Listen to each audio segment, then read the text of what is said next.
And the last part is about intimacy, and that is extremely emphasized. And I'm just, people need to know that, like I said before, that just read why men are not getting married anymore in the mainstream culture, because they're getting what they're looking for without marriage. We do not want to destroy marriage. Destroying marriage will be more harmful to women than men. It will be harmful to both. It will ruin both, and it will ruin the society, but it will be more ruinous to women. So the issue of intimacy, the emphasis the Prophet ﷺ placed on this issue, the husband's right to intimacy, was great emphasis. And honestly speaking, the legislative miracle of the Quran and the Sunnah is one of the things that give me the greatest iman boost, you may say, because you do see the wisdom of these teachings, and the older you get, the more experience you have, the more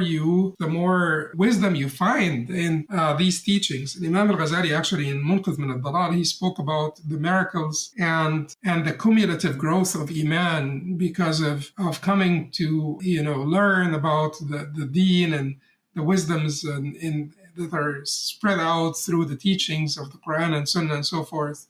So many people would find a lot of solace in this, and they would find certainty, and they grow their certainty by learning these things. So the Prophet emphasized this a great deal. In fact, there is a hadith in Bukhari and Muslim from Abu Hurairah where the Prophet ﷺ said, إِذَا دَعَى الرَّجُلُ امْرَأَتَهُ إِلَى فِرَاشِهِ فَأَبَتْ فَبَاتَ غَضْبَانَ عَلَيْهَا لَعَنَتْهَا الْمَلَائِكَةُ حَتَّى تُصْبِحَ. When a man invites his or asks for intimacy or invites his wife to his bed and she refuses, the angels will curse her until the morning. And there is a genre of a hadith in this regard that the Prophet ﷺ in one hadith mentioned, even if she is on her camel saddle, he mentioned in a hadith, even if she's occupied at the oven. And there must be a reason why he emphasized this, because he knows that this, the refusal, denying the husband that right to intimacy will start a cascade evil and will push the marriage into a vicious cycle that could be detrimental to the marriage. It could be a catalyst of the marriage's demise. So that is a sacred right. He got married, certainly for companionship, for children, for offspring, for procreation, and for all of this. But this is a major part of why people get married. Now, is this right that's absolute, that doesn't have any contingencies? No, it does have some contingencies. There are many contingencies, but we can categorize them under three headings. One, he must have fulfilled his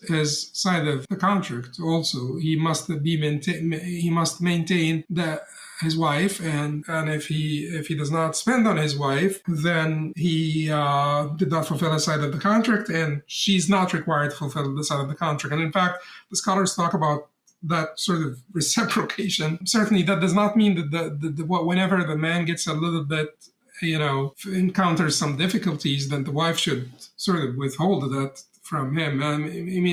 Hopefully our marriages are much better than this, and hopefully our men and women are much better than this, but we're just talking about the bare minimum here. We're talking about the skeleton. We're talking about the bare bones here of rights and obligations. We're talking about the legal aspects of this. We're not talking about courtesy and kindness and graciousness, which we started the discussion by saying that marriage would not thrive or survive without them. But if we're talking about rights and obligations, she's not required to fulfill that obligation if he has not fulfilled his obligations. The second category would be if that would compromise the shara. So she's fasting like a wajib and mandatory fasting. They are in Hajj and Umrah. She's having her period. All of these things, you don't compromise the shara. The third category is when there is harm, such as if she is sick, or such as if there is like a contagious disease or something, and if intercourse causes pain or things of that nature, that would be also considered. And these are all exceptions. I would add to this, and this is not clearly stated, but I would add to this the psychological sort of incapacity, the emotional incapacity. Certainly, we have this beautiful story of the female companion that whose child died, but she kept that news from her husband who was coming back from a long trip and so on, and they were intimate that night, and then she told them in the morning. And this is a beautiful story and shows like selflessness and all of that stuff. But you know, realistically, not to say that this was not realistic, but we're talking about us who are not as good. If her mother had just died, she may not be emotionally capable of this. This may cause her like incapacity, and it's between her and Allah Subhanahu wa Taala. And if she is unable to do this, then that's between her and Allah Subhanahu wa Taala. But these are the exceptions that are mentioned by the scholars. These are all the exceptions that are mentioned by the scholars, and I added to them the psychological incapacity, and this would be deduced from some of what they said, deduced from the fact that psychological harm is harm, and the hadith of the Prophet ﷺ, la darar wa la dirar, there should be no harm or reciprocation of harm, would apply to extreme psychological incapacity or emotional